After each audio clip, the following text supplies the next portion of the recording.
Isra Mi'raj bergumandang selalu dirayakan oleh agama Islam. 5 waktu kewajibanku, 5 kali sehari dan semalam.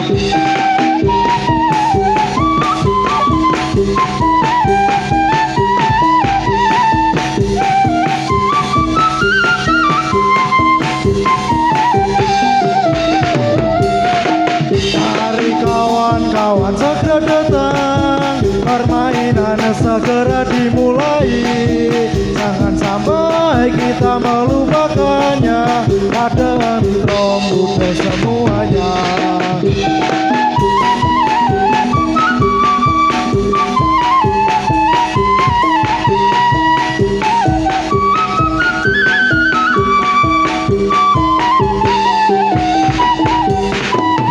Isra Mi'raj bergumandang selalu dirayakan oleh agama Islam. 5 waktu kewajibanku, 5 kali sehari dan semalam.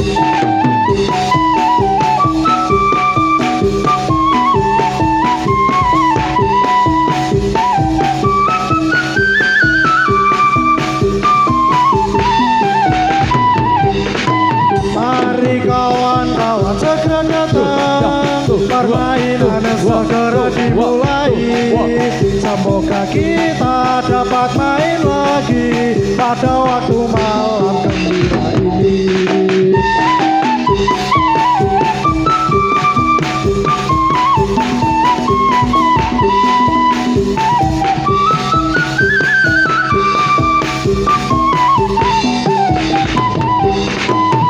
Isra Mi'raj berkumandang selalu dirayakan oleh agama Islam.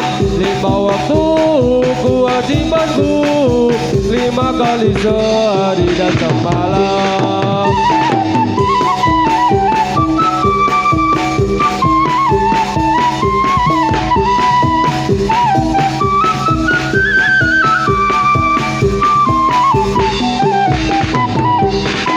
Mari kawan-kawan segera datang, permainan segera dimulai. Jangan sampai kita melupakannya, bersama mitra muda semuanya.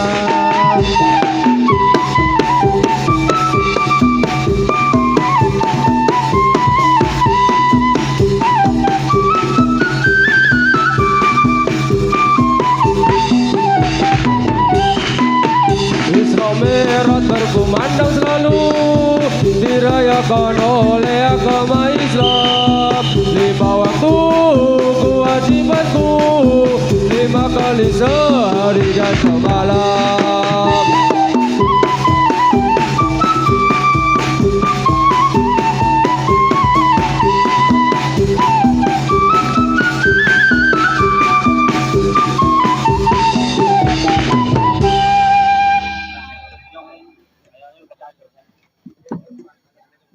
Semuanya siap, gerak. Lencang depan, gerak.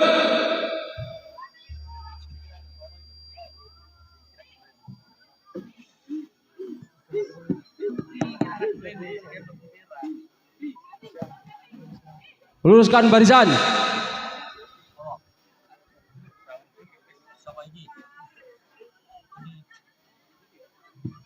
Gerak. Hadap-hadapan. Gerak.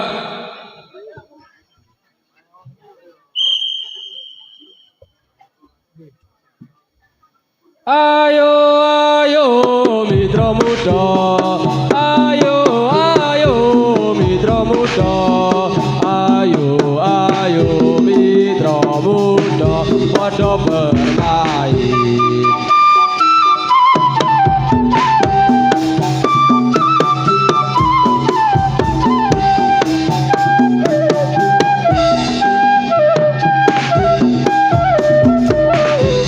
Hati-hati mitra muda, sing hati ati mitra muda padha bermain.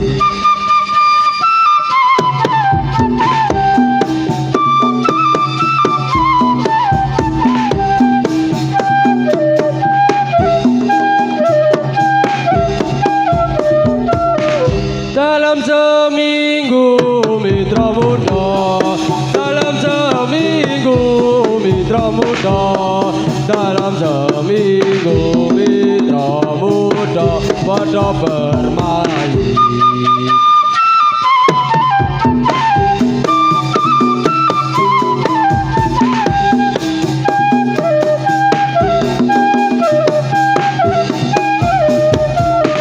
Wis mangsane mitra muda, wis mangsane mitra muda, wis mangsane mitra muda padha bermain.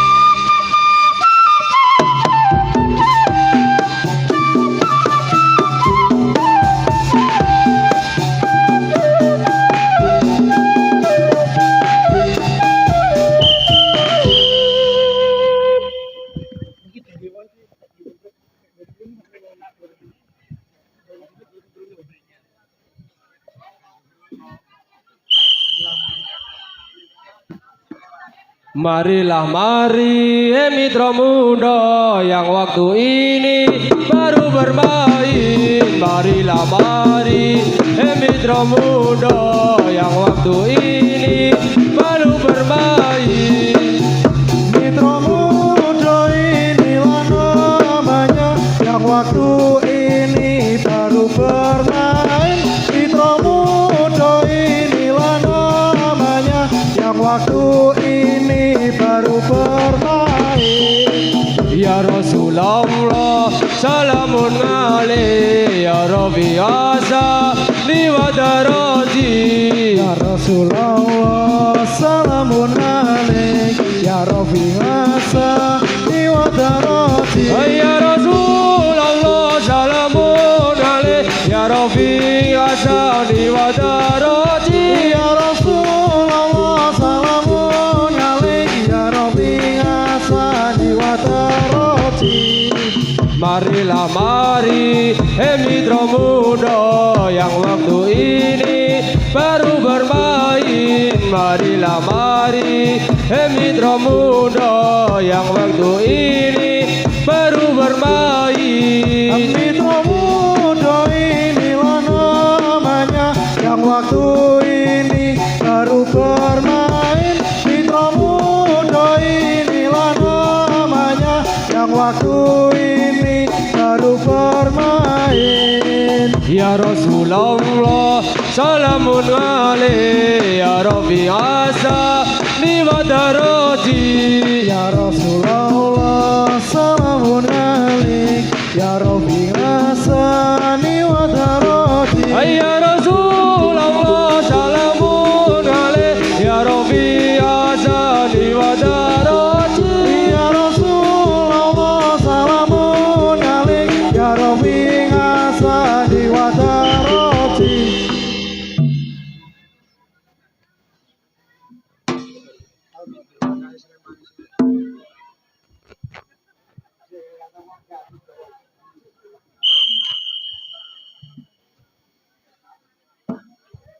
Tahun 45 bangsa kita wis merdeka. Pancasila dasare negara, ilang rekasane keri mulyane. Iki kamardikan direbut kanthi rekoso. Susah payah anggone ngusir Walanda. Tahun 45 bangsa kita jaga-jaga. Kanthi akhir zamane negara kita supaya tetap anggone merdeka. Ayo mitra muda kita urip zaman merdeka. Kudu bisa nulis serta maca, kudu saben dina marang guru apa kanca. Aja babar pisan mitra muda gembelengan, potentengan ora ngerti tata krama. Kudu ngerti dasar tata susila. Tahun 45 bangsa kita wis merdeka. Pancasila dasare negara ilang rekasane keri mulyane iki kamardikan direbut kanthi rekoso susah payah anggone ngusir Walanda tahun 45 bangsa kita jaga-jaga kanthi akhir zaman negara kita supaya tetap anggone merdeka. Ayo mitra muda kita urip zaman merdeka kudu bisa nulis serta maca kudu sabendina marang guru apa kanca aja babar pisan mitra muda gembelengan petentengan ora ngerti tata krama kudu ngerti dasar tata susila. Semuanya letak alat gerak.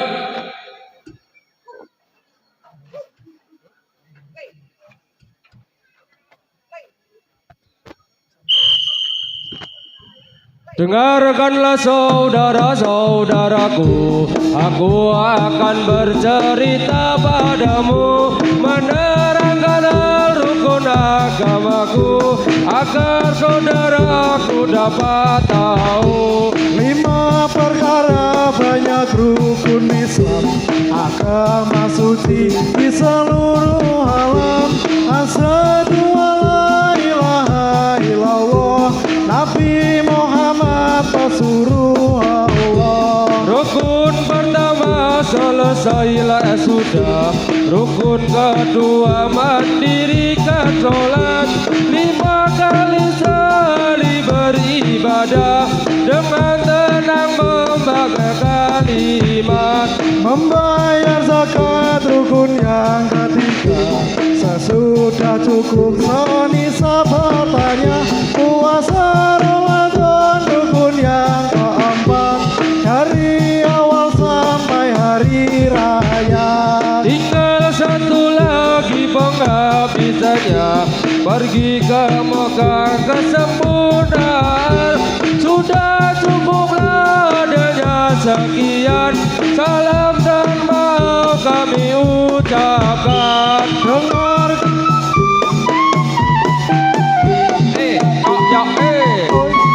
Ya ya ya ya ya ya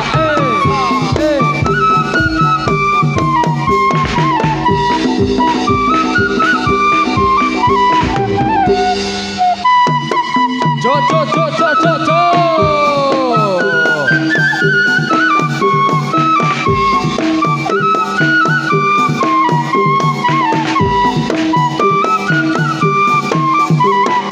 Yo yo.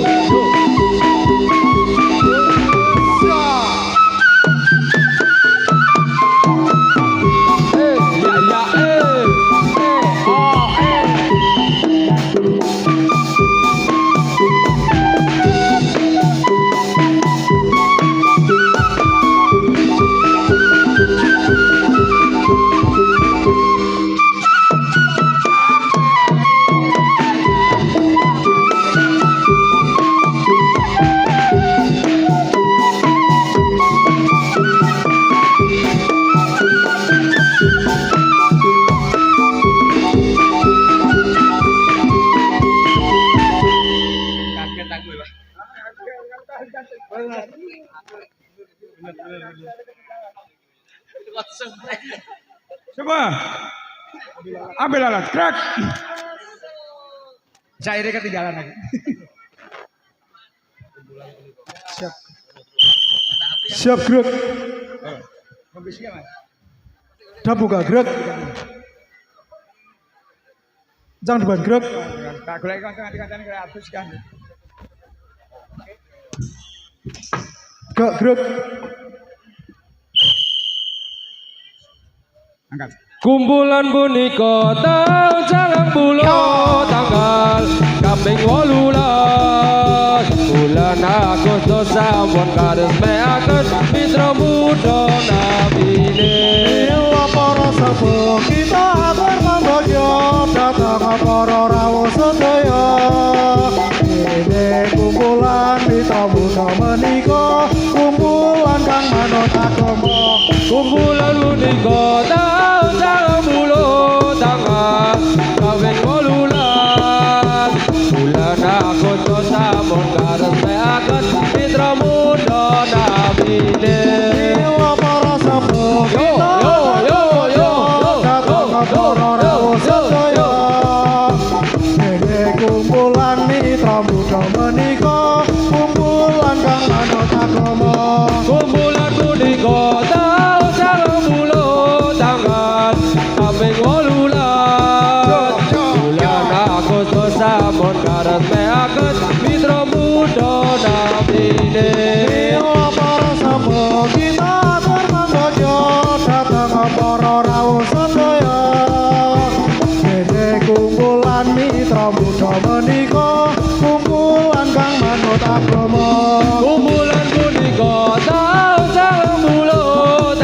terus sambur karena akan mitra muda namine bila para sepuh.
Hati-hati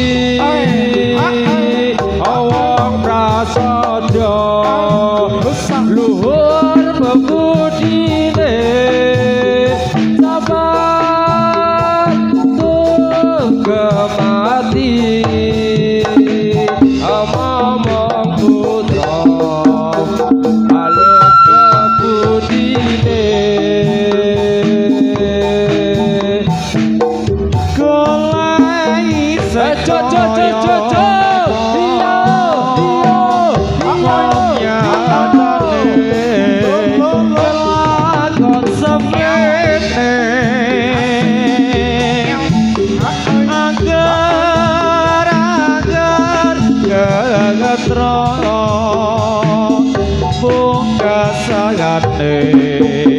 malah bangun tresno tutup bondo jojo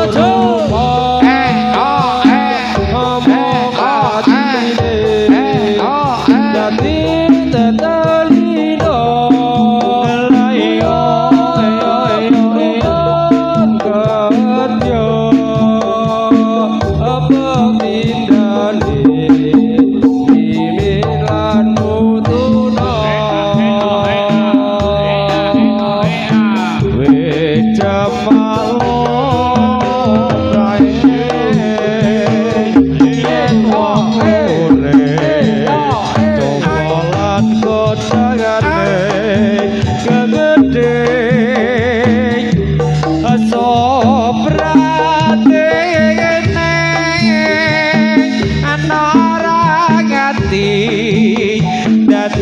dadi gawe bejo rino wangi dadi ati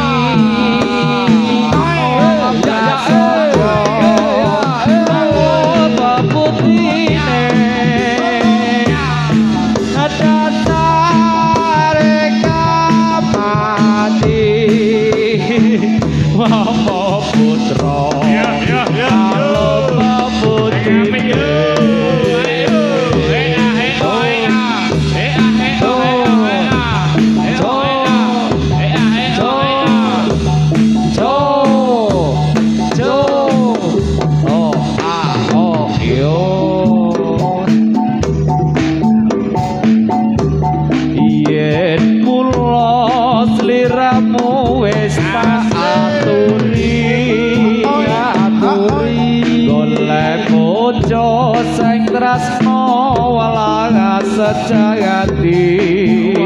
sejati mungkasane sliramu digawe lara ora wurana saiki dadi rada ayo nyanyi Mas Ipan piye kabeh wau wis kebacut kubur raka beda di sego mula ketunku iki tanpa upama agar ngono laparan musik tak tompo yo kabeh mau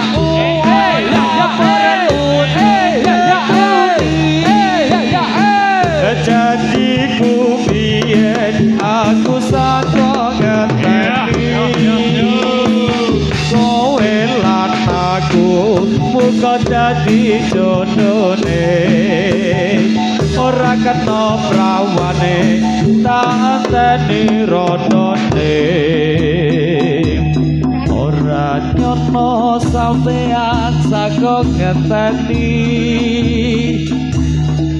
nyatane tresnamu do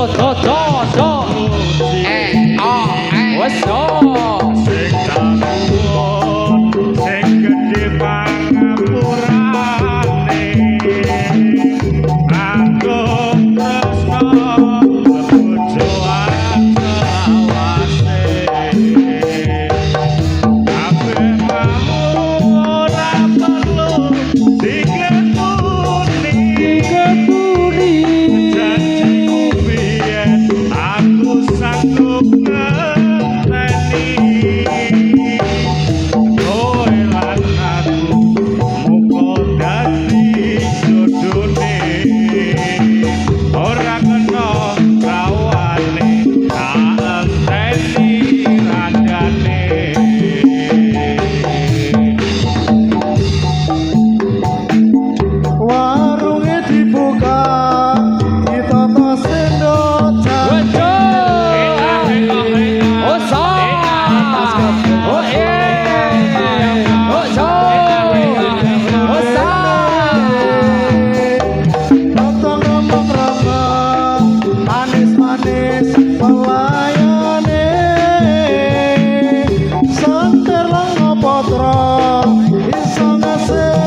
Oke Mas Robi. Gededen kae ulo walayane wono dabuane gededen kae mumbul walayane maco ana bula sale atobate beti wa aku ngono kaya kubur lancar telik suka tenang kelangit kae motore mampu jejer rasa berani ojo nyangkut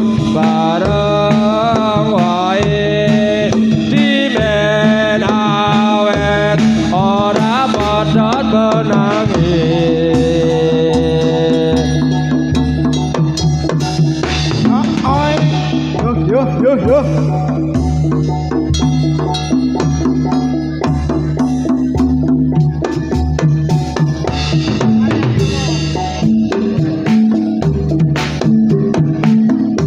Sriyuning mustika tuban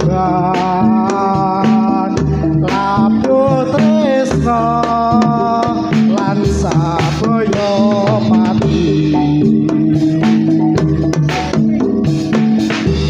marang Raden Wirataya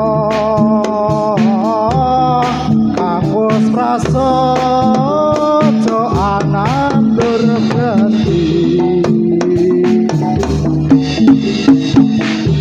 sriuning datang gerito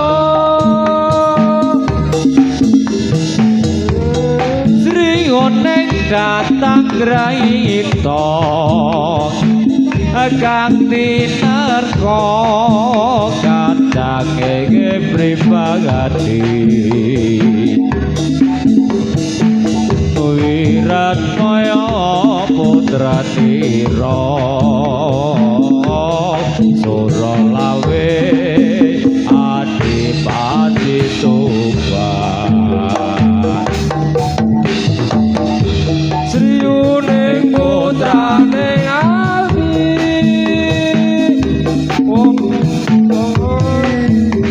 nalika inguni kapupo ing madya loka dobratanding lawan minatira kadrasane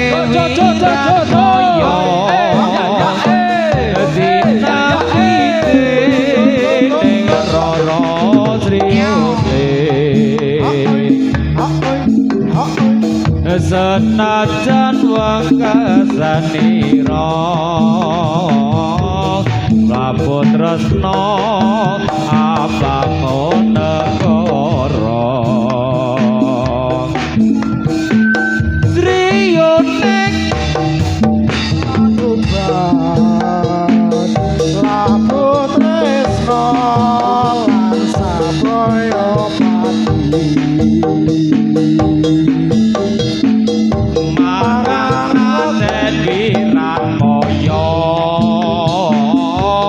kang pranyata anandur brati sriyuning datang ragita kang tinarka kadhangake pribadi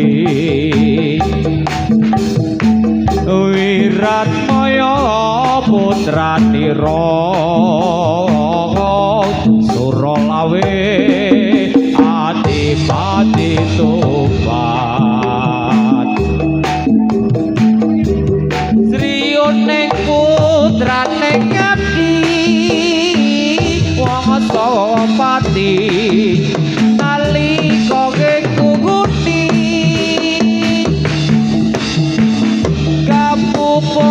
pangat yo berangkat dek lawan minasiko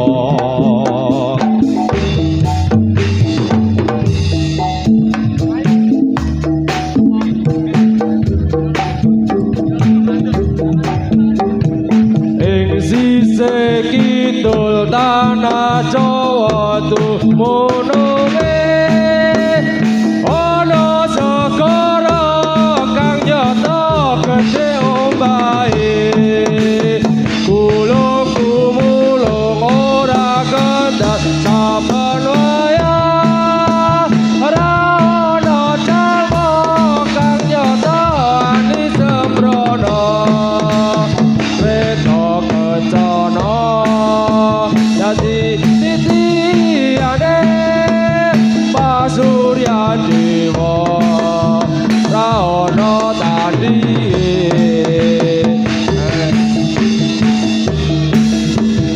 konyang samake ranger moto bisa nyekseake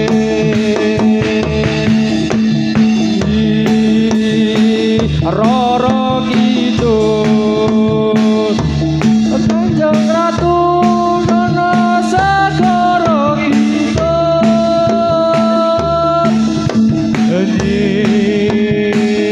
Roro kidul Kanjeng Ratu ana Segara Kidul yo yo yo yo yo yo yo yo yo yo yo yo yo yo yo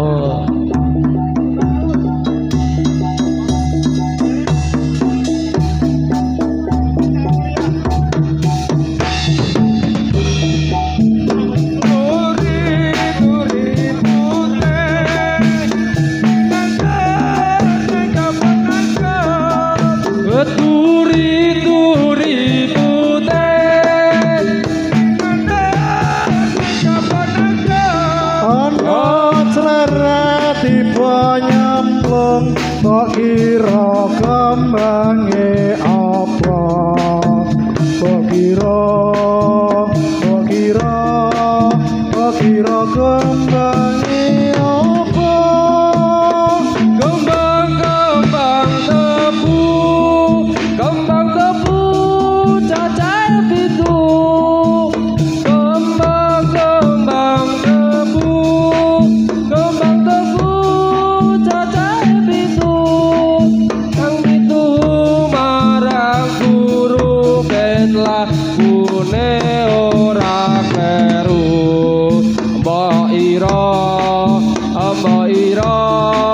Mbok ira kembange apa tumetet wis papaku ora ngira rasane atiku susah ninggalake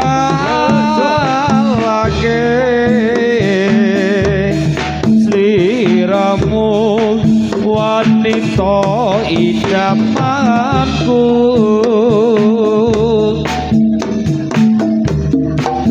tansah katone semu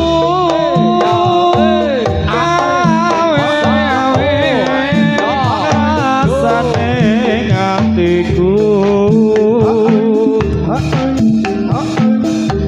angeli ngono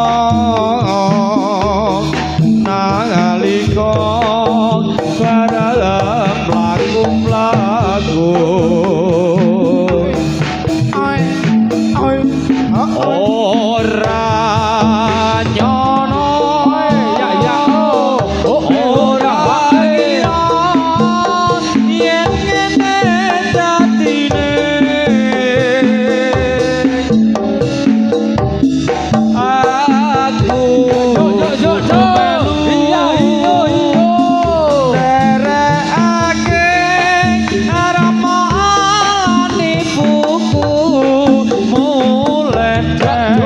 aku wekasan mong welengku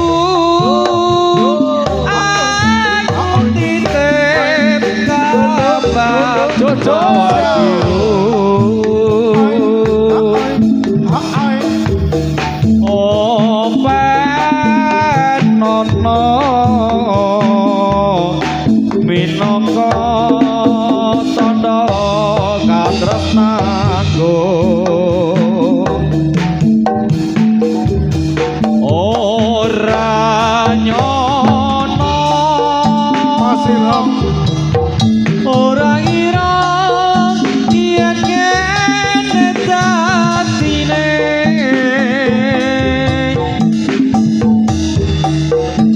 aku kudu melu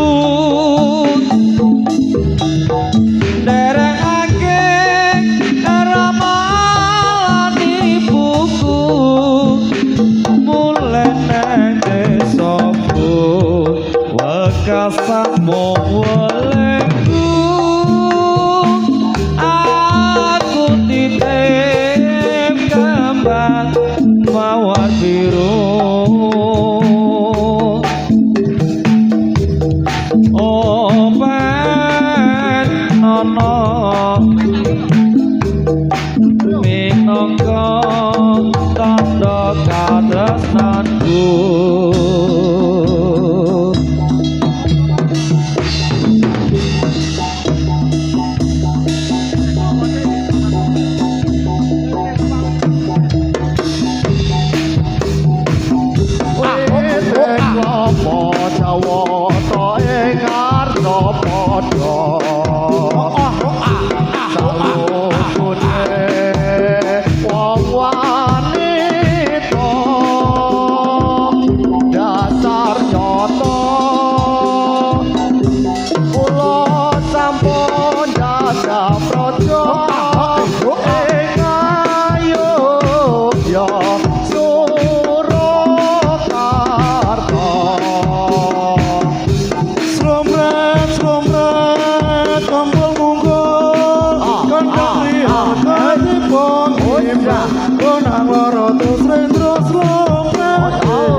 cukup semonten nanggone kula sakadang Guru Mitra Muda pentas ing kaloro punika wabilih wonten kekletuan kelepatan saking arah kenapa kemawon estu nyuwun ngapunten.